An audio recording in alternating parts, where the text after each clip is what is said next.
কি বুঝছো হে বৈদ্য? হ্যাঁ, দেখি দেখি। না না না না না না, ভয়ের কিছু নেই। গরমে বায়ু মাথায় উঠে অজ্ঞান হয়ে গেছিল। তবে যা গরম, একটু এই সময়ে কদিন বিশ্রাম নেওয়া খুব ভালো। সত্যি যা গরম। যুগের হাওয়া, গরম হাওয়া সব একসাথে বইছে। এই নিয়ে সকাল থেকে আমি 6 জনকে দেখলাম যাদের এই গরমের জন্যে শরীর খারাপ হয়েছে। ঠিক আছে বৈদ্য, তাহলে রাজসভায় দেখা হচ্ছে। হ্যাঁ হ্যাঁ, আসছি আসছি।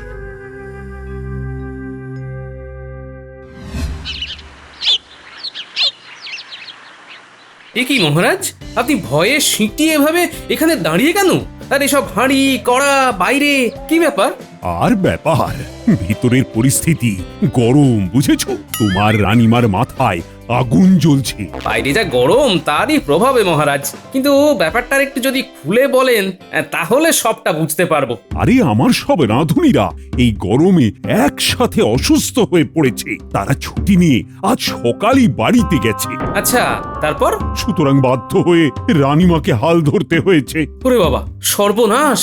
তার ভিতরে আমি বলে ফেলেছি, গিন্নি সকালে জল খাবারে নুন কম ছিল, দুপুরে একটু ঠিক করে রেঁধো। ব্যাস, তাতেই অনর্থ, বুঝতে পেরেছি। হ্যাঁ, এই হাঁড়ি কড়া রেখে বলে গেছে নুন কমের জন্য সমস্যা, এবার উনুনই ধরাবো না। আজ আমি রাতে সবার জন্য রান্নাটা করে নি। কি দিনকাল এলো বলো দেখি। রাজ্যের বেহাল দশা মহারাজ। গোটা কৃষ্ণনগরে গাছ কমে গেছে, যার ফলে সবার মাথা খারাপ হয়ে যাচ্ছে। কিন্তু রানীমার মাথাটাও যে কিভাবে। কি? আমার মাথা খারাপ হয়ে গেছে বললে? এই নানা রানী, আমার চোখ খারাপ হয়ে গেছে, তাই তুমি আসছো দেখতে পাইনি। আমার কান খারাপ হয়ে গেছে, তাই তোমার পায়ের শব্দ শুনতে পাইনি। মাথাটাও খারাপ হয়েছে এমন, তুমি যে আসতে পারো সেই কথাটাও না মাথায় আসেনি। গোপাল, তুমি তখন কি বলছিলে গাছ নিয়ে? আগে রানীমা, এটাই বলছিলাম যে রাজ্যে গাছ কমে গিয়ে গরমটা ইহারে বেড়ে গেছে। মহারাজকে বলে কিছু একটা ব্যবস্থা করো। আমারও মাথা গেছে, আমি কিছু করতে পারবো না। আদিক্ষেতা। শুনছো? বলো, কান খোলাই আছে। চোখটা মনে হয় খোলা নেই না? মানে কি বলতে চাইছো পরিষ্কার করে বলো না। তুমি কি দেখতে পাচ্ছ না যে আমি ঘেমে একেবারে চান করে গেছি? গিন্নি, আমিও ঘেমে গেছি। এখন কি করব বলো, খুব যে গরম পড়েছে। আমি জানি না, তুমি রাজ্যের মন্ত্রী, তুমি যে করেই হোক ঘটা বটাকে কাজে লাগিয়ে গরমটা কমিয়ে দাও না। গিন্নি, আমি কি করে? তাছাড়া বটা ঘটা কি ভগবান নাকি? বটারও এই গরমে শরীরটা খারাপ হয়েছে। এই রে, তাহলে তোমার দায়িত্ব আরো বেড়ে গেল। যে করেই হোক আজ রাজসভাতে গিয়ে একটা বিহিত করে আসবে। যত দোষ আমার ঘাড়ে দেয়। আরে আমি কি করি? আমি যে বড়ই অসহায়। উফ।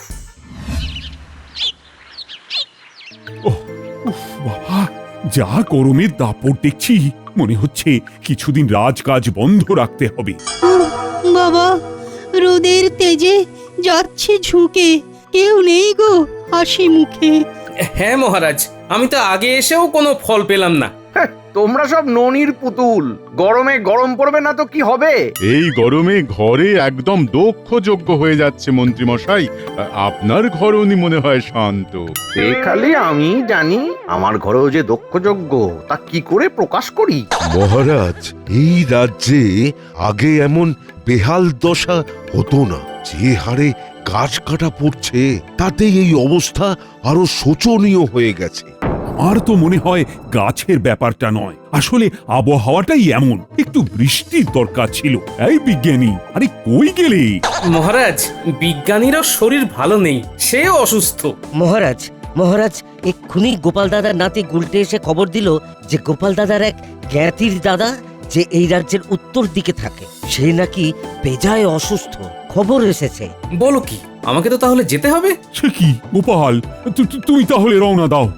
আসি মহারাজ, সাবধানে থাকবেন। আমি ওদিকটা একটু সামলেই চলে আসবো, কেমন?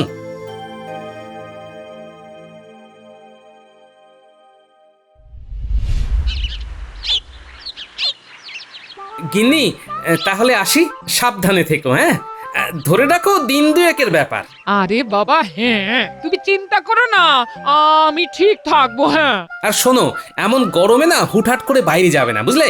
আমার ওই কেলে পচাকে বলা আছে, ওই তোমার বাজার হাট করে দেবে। বেশ বেশ, তুমি আর তোমার নাতিরা বনের মধ্যে খুব সাবধানে যেও। হ্যাঁ, এই সবাইকে একটু দেখে রেখো। হ্যাঁ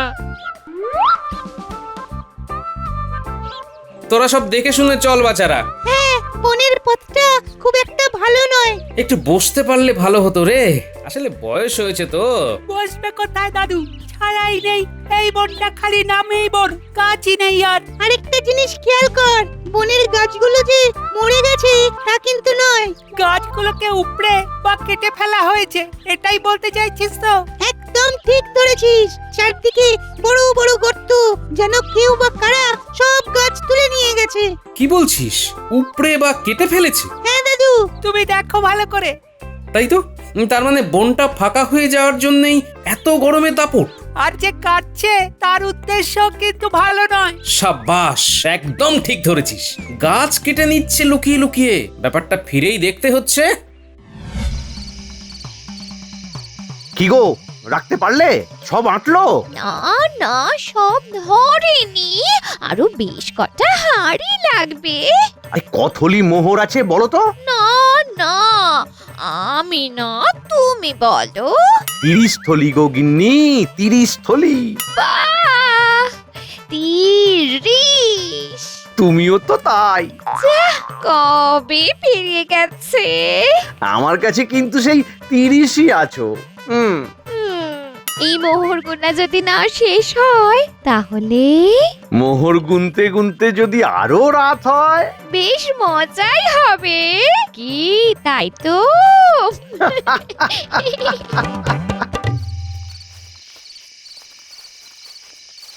গিন্নি, ও গিন্নি, কোথায় গেলে গো? দরজাটা খোলা কেন? এই যে আমি বলি, ওঠার ক্ষমতা নেই গো। হ্যাঁ, কি গিন্নি, তুমি শুয়ে? শরীর খারাপ নাকি? কি হয়েছে? এই গতকাল হাট থেকে ফেরার পর না, বিকেল থেকে খুব খুব শরীর খারাপ। হ্যাঁ, কি, তুমি কাল বেলার দিকে হাটে গিয়েছিলে? কেন গেলে? কেলে পচাকে তো বলে গিয়েছিলাম, ও আসেনি? সে প্রথম দিন এসেছিল, কিন্তু কালকে শুনলাম বন যেখানটায় শুরু হচ্ছে না, সেই প্রান্তরে নাকি ডাকাতরা তাকে মেরে হাত পা বেঁধে ফেলে রেখে গেছিল। কি সর্বনাশ, এসব কি শুরু হলো? এবারে বুঝেছি, হাট থেকে ফেরার পথে তোমার এই গরমে রোদ লেগে শরীর খারাপ হয়ে গেছে। হ্যাঁ, কিন্তু কেলে পচা মার খেলো কেন? বনের মধ্যেই বা গেল কেন? ডাকাতদেরই বা মুখোমুখি হলো কি করে? না, আজকে রাতে ওর বাড়িতে গিয়ে কথা বলতে হবে তো। সত্যি কথা বলতো, তুই মার খেলি কি করে? ডাকাতেরা মেরেছে। কেন মেরেছে? তুই ওদের মুখোমুখি হলি কি করে? আর ওদিকেই বা গিয়েছিলি কেন? আমি বাতের তেল বানাবো বলে একটা গাছ খুঁজতে গিয়েছিলাম, তখনই বনে লুকিয়েছিল ডাকাতেরা, আমায় খুব মারলো গো, ব্যথা করে দিছে গো গায়ে গতরে। ও, তোকে বিনা কারণে মারলো? আরে আরে, তোর বালিশের পাশে ওটা চকচকে কি রে? কিছু না কিছু না। হ্যাঁ হ্যাঁ, না না না, আমি দেখে নিয়েছি, ওটা একটা রূপোর মোহর। বাবা, এমন ডাকাত তো দেখিনি, যারা মারে আবার মোহরও দেয়। হ্যাঁ, না না, সত্যিটা বল কেলে পচা, আসল ব্যাপারটা কি? আমি বনে গিয়েছিলাম একটা গাছ খুঁজতে, তখন মন্ত্রীমশাই ঘটায় 2 জন সঙ্গীকে সাথে নিয়ে অনেকগুলো গাছের গুড়ি বেঁধে গাড়িতে তুলছে। আমি তখন জিজ্ঞাসা করলাম, তোমরা কি গাছ কেটেছো?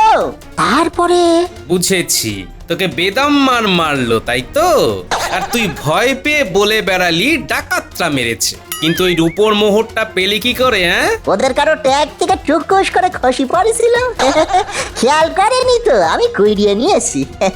ঠিক আছে, আমি বৈদ্যকে বলে কাল সকালে ওষুধ পাঠিয়ে দেব। এখন আসছি।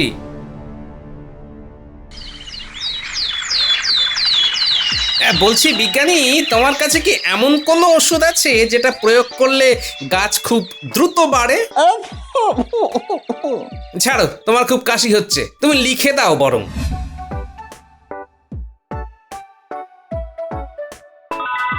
হ্যাঁ আছে, আমার দালানের উপরে একটা ঝুড়ি আছে, সেইখানেই দেখবে লেখা আছে গাছ বৃদ্ধির ওষুধ। ওই ওষুধ 1 চামচ করে চারা গাছের গোড়ায় দিয়ে জল দিলে চারা গাছ 1 সপ্তাহে 10 ফুট গাছ হয়ে যাবে। হ্যাঁ, কি গো দাদু, এত সকাল সকাল ডাকলে? তোমার হাতে ওটা কিসের থলে? কোথাও কি যাবে দাদু? শোন, আজকে আমাদের অনেক কাজ।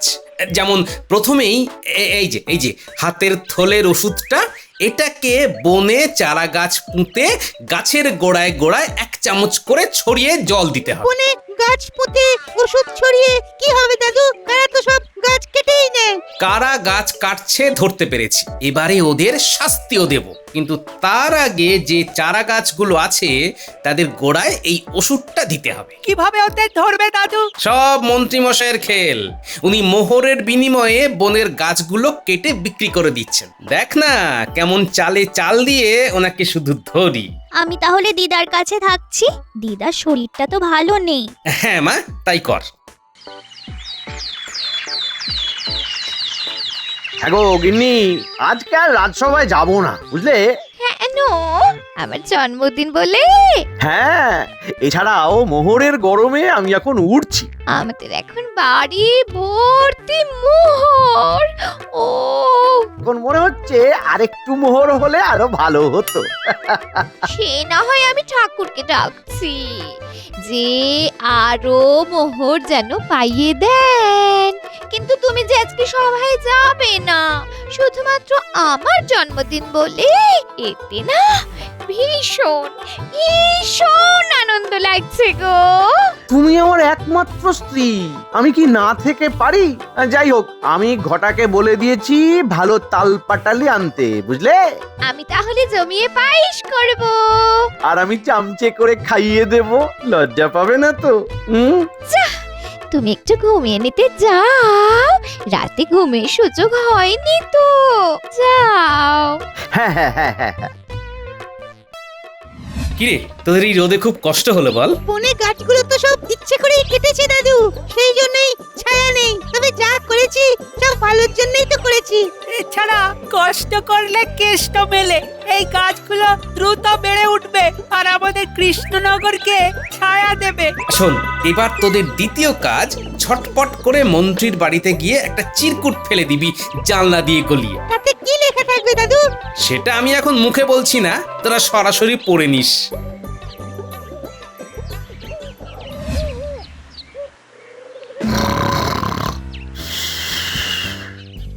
উল্টে দেখ, মন্ত্রী মশাই ঘুমোচ্ছে, দুপুরে খেয়ে ভাত ঘুম দিচ্ছে। করার কি, গাছ চালান দিয়ে মোহর পেয়ে ঘুমোচ্ছে মনের সুখে। চল চল তাহলে জানলা দিয়ে ফেলে দি।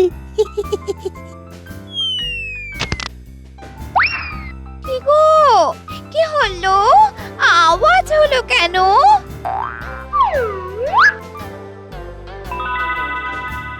কাগজটা তার মানে জানলা দিয়ে কেউ ফেলে গেছে। এই খোলো খোলো শিগগির খোলো খোলো। হ্যাঁ, খুলছি খুলছি খুলছি। প্রিয় মন্ত্রী মহাশয়, আপনি যেভাবে আপনার কৃষ্ণনগরের বনের আর্থিক বিচারে খুবই গুরুত্বপূর্ণ গাছগুলো পারদর্শিতার সাথে কেটে দিয়েছেন, তাতে আমি একটা হিসেব করে দেখলাম আপনাকে আমি রূপোর মোহর দিয়েছি। তা আমার উচিত হয়নি। এই গাছ বিক্রি করে আমার অনেক লাভ হয়েছে, সেই জন্যে আমি আপনাকে ওই রূপোর মোহরের বদলে সোনার মোহর দিতে চাই। অতি সত্বর কৃষ্ণনগরের দক্ষিণের মাঠটা আছে, সেই মাঠের ধারে বট গাছের নিচে আমার দেওয়া আগের সব রূপোর মোহরের থলিগুলো আজ রাতেই রেখে যান।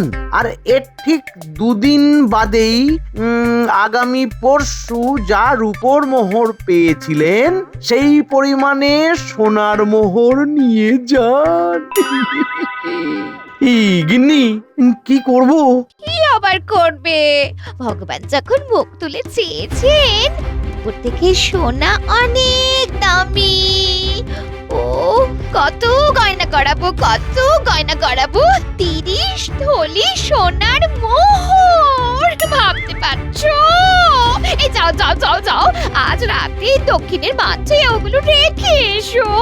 এত ভালো ব্যবসা তার আগে কখনো দেখিনি। যাও না। বেশ বেশ, তুমি যখন বলছো রেখেই আসবো।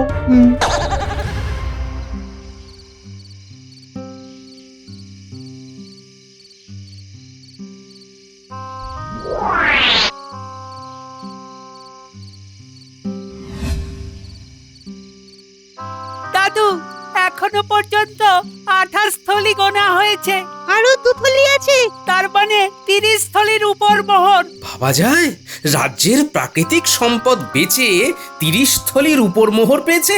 আবার এত লোভী, সোনার মোহর পাওয়ার আশায় যা পেয়েছিল সেগুলো সব রেখে গেল। দাদু দাদু, এই শেষ মোহরের থলিটায় এই একটা কাগজ পেলাম। কই দেখি দেখি। এতে লেখা আছে যে মন্ত্রীমশাই কৃষ্ণনগরের বনের সমস্ত দুর্মূল্য এবং অতীব কার্যকরী গাছগুলি একদম সঠিক সময়ে সঠিক সংখ্যায় কেটে দেওয়ার জন্যে আপনাকে আমি 30 থলি মোহর দিলাম। আশা করি এই চুক্তিপত্র আমাদের ভিতরেই থাকবে। ইতি হীরালাল ব্যবসায়ী। তার মানে এটাই চুক্তিপত্র। হ্যাঁ, এইটা দিয়েই ওনাকে কাল সকালে ফাঁদে ফেলবো। তাহলে আমরা শুয়ে পড়ি দাদু। হ্যাঁ হ্যাঁ, শুয়ে পড়। গোপাল, তুমি ঠিক বলেছ, মন্ত্রী গাছগুলো কেটে বিক্রি করে দিয়েছে। আগে হ্যাঁ মহারাজ, এই দেখুন আমার দেওয়া চিরকুটটা, আর এই দেখুন মন্ত্রী আর ওই ব্যবসায়ীর মধ্যে হওয়া চুক্তিপত্র। কি সর্বনাশ! আচ্ছা, এই মন্ত্রীকে নিয়ে কি করা যায় বলো তো? দেখুন না মহারাজ আমি কি করি। যতই আপনি এই গরমে সভা কাজ বন্ধ রাখুন না কেন, মন্ত্রী মশাইকে আমি এই অপরাধটা স্বীকার করাবই। হ্যাঁ, আমি তাহলে এখন কি করব? পেয়াদা দিয়ে মন্ত্রী মশাইকে সত্তর ডেকে পাঠান, আর তারপর মজা দেখুন।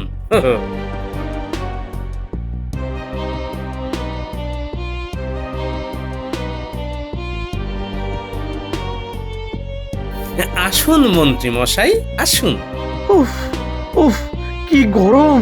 উফ, কিসের গরম? মোহরের নাই আবহাওয়ার? মানে কি বলছেন এসব?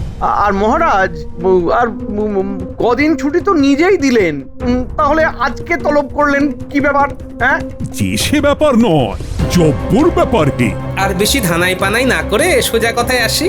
মন্ত্রী মশাই, আমার কাছে খবর আছে যে আপনি আমাদের রাজ্যের প্রাকৃতিক সম্পদ তথা কৃষ্ণনগরের বনের অনেক দুর্মূল্য গাছ বিক্রি করে দিয়েছেন। কি গাছ? তাও আবার বনের? আমি ভয়ে বনের ভিতরেই যাই না বাবা। কোথায় সাপ ব্যাং শিয়াল আছে আমায় কামড়ে দেবে। হ্যাঁ, ভালোই ভালোই স্বীকার করো মন্ত্রী। এখনো সময় আছে। আমাকে আমাকে ফাঁসানো হচ্ছে মহারাজ, এই গোপাল আমায় ফাঁসাচ্ছে। তাহলে এই চুক্তিপত্রটা কার মন্ত্রী মশাই?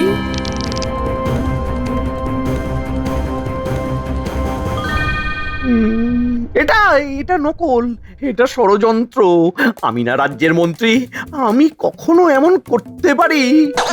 বেশ, তাহলে গতকাল রাত্রে দক্ষিণের মাঠের কাছে বট গাছের নিচে যে 22 থলির উপর মোহর পেয়েছি, ওটা তাহলে মহারাজ আমরা বিলিয়ে দিই, কি বলেন? এই না না না, 22 না, 30 থলি মোহর ছিল। সে কি মন্ত্রী, তুমি কিভাবে জানলে? তোমারই মোহর নাকি ওগুলো? আগে না মহারাজ, মানে মানে হ্যাঁ মহারাজ। মন্ত্রী মশাই, দক্ষিণের মাঠের কাছে বটগাছের নিচে রূপোর মোহর রেখে সোনার মোহর ফেরত নেওয়ার ফাঁদ আমি পেতেছিলাম। হ্যাঁ নয়, হ্যাঁ। চলো মন্ত্রী, আজকে তোমাকে চরম কঠিন শাস্তি দেব। রাজ্যের প্রাকৃতিক সম্পদ এভাবে বিক্রি করা চরম অপরাধ। আমায় আমায় ছেড়ে দিন মহারাজ, আমি আর করব না। আমার বাড়িতে এখনো তালপাটালির পায়েসটা কিছুটা পড়ে আছে। আমায় ছেড়ে দিন, আমি বাড়ি গিয়ে পায়েস খাবো মহারাজ। চলো, তাল পাটালি করাচ্ছি তোমায়। মন্ত্রী মশাই এই গরম টালির ওপরে খালি পায়ে দাঁড়ান। ওরে বাবা রে, কি গরম! এই পা রাখতে হ্যাঁ পারছি হ্যাঁ না। মন্ত্রী, এই যে, এইভাবে টালির ওপর পা রেখে তালে তালে নাচতে থাকো। তাল পাটালি